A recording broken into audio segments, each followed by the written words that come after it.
What's up, guys? It's Jeff Guy for Gaming here. Today, where I'm going to be doing a review on the Dell Inspiron 15 5000 gaming and kind of like announcing what's going to be going on my channel from now on.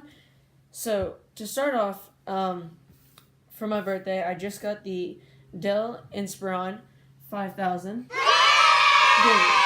And, so yeah, it is a laptop. It, as you can see, I've already put some stickers on the back and stuff.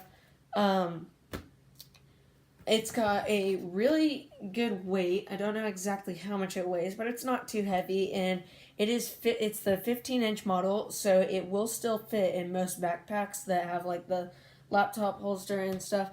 And here are some of the specs. So for storage, you don't have a hard drive. You have a 256 gigabyte solid state drive, which, if you don't know the difference, a hard drive is basically you get more storage, but it's not as fast as an SSD, and that's why an SSD, like, if I were to get a hard drive for this price, I'd probably get around 1 terabyte, but since I only have 256 gigabytes, I had to make it an SSD in order for that to pay for its self, I guess. And it's got a 1920 by 1080 resolution, and paired up with the NVIDIA GTX 1050, which is, like, honestly, I'm gonna be doing, like, most gaming on my Xbox, but when I, like, go on trips and stuff, I really don't want to bring my Xbox and stuff. Plus, I can't even bring my monitor, so, like, what would even be the, point of bringing my Xbox? So, yeah, it's gonna be very good for, like, taking on trips and stuff, like I said, because of its lightweight and, like, it's pretty thin. I think it's only 1.5 inches tall. It's pretty good. And on Fortnite, which, like, you know, everybody and their mom plays the game, you're gonna get some pretty good settings. Right now, my frames are, they're not really working right now, so I can run any setting with the same amount of frames. So I'm running all Epic settings right now, and so I might, like, tell you guys in a later video about, like, I don't know if I can get my frames to work. I'll tell you what kind of frames you can get for certain settings. So also on this side you have a Ethernet, HDMI, a USB, and an SD card slot. So pretty good ports on this side, and then you've got a headphone slash mic jack on this side, two more USBs, and the power cable, obviously. Now the fans. So as you can see, you've got the fans on the back, and then you've got one on this side. They honestly do not get too loud for a gaming laptop, which is very good in my opinion.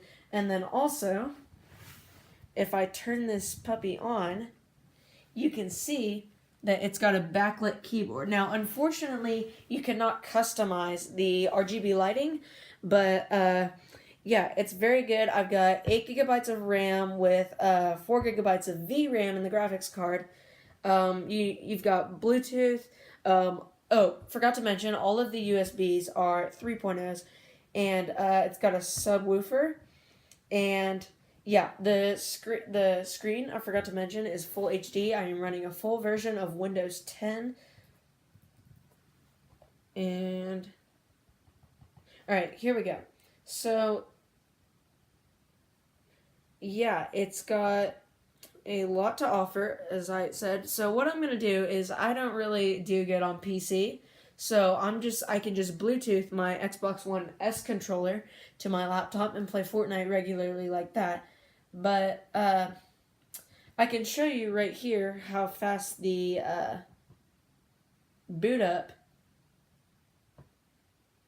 is on Fortnite. So if I get this started up, I can show you.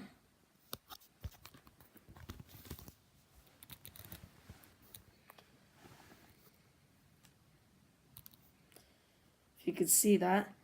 So, you know, an Xbox normally, like, which is what most people play on, and PlayStation, they all have a hard drive. So they are not as fast, but as you can see, that was 3, 4, 5, 6, 7, 8, 9, 10, 11, 12, 13, 14. 14 seconds it took to boot up right there. Now, on my Xbox, I mean, it usually takes like, I'd say 30 to 45 seconds to load up. And that's, I mean, that's not too good. That's not really what you're looking for on a laptop.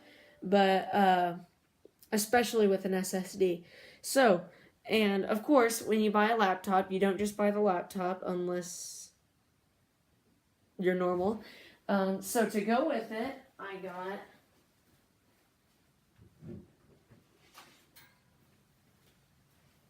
show you. I got the Logitech G300S, which has got lighting like right here, and you can customize the color of the RGB lighting. And it's got 9 programmable buttons. You see, you got the normal left click and right click. Then you've got 2 buttons right here. And by the way, you can customize these to be any key. And then it's got these 2 buttons right here. And then this one, if you press it down, is also another button. It's just plugs in like a regular USB. And then for my mouse pad, I got this pretty small, what I would say, Razer mouse pad. And I think it's like, I mean, it's a great mouse pad. I think I got it for $8, I think it was. And that's retail price. So it's a very good mouse pad that you can take anywhere. It's meant to be mobile, hence the name. Okay, so now that I've kind of announced all of that, you're probably wondering, if I'm going to be gaming on my Xbox most of the time, why did I get this laptop? Oh, not to mention the processor of the laptop is a 7th gen Core i5. So the i5 is mostly, I mean, it's good for gaming, but if you're a content creator or whatever, the i7 would probably be best. But like I said, I'm not going to be, doing anything real hardcore on this laptop. So, basically what I'm going to be using this for is, as you might have seen when I showed you, I have a little bit of recording software on my laptop. So what I'm going to be using that for is basically I'm going to record my Xbox Fortnite now that I'm actually getting better at the game, and basically posting videos and content and any leaks that I can find in the game files for you guys now that I have a laptop. So I hope you guys are looking forward to the future content, and I will see you guys later.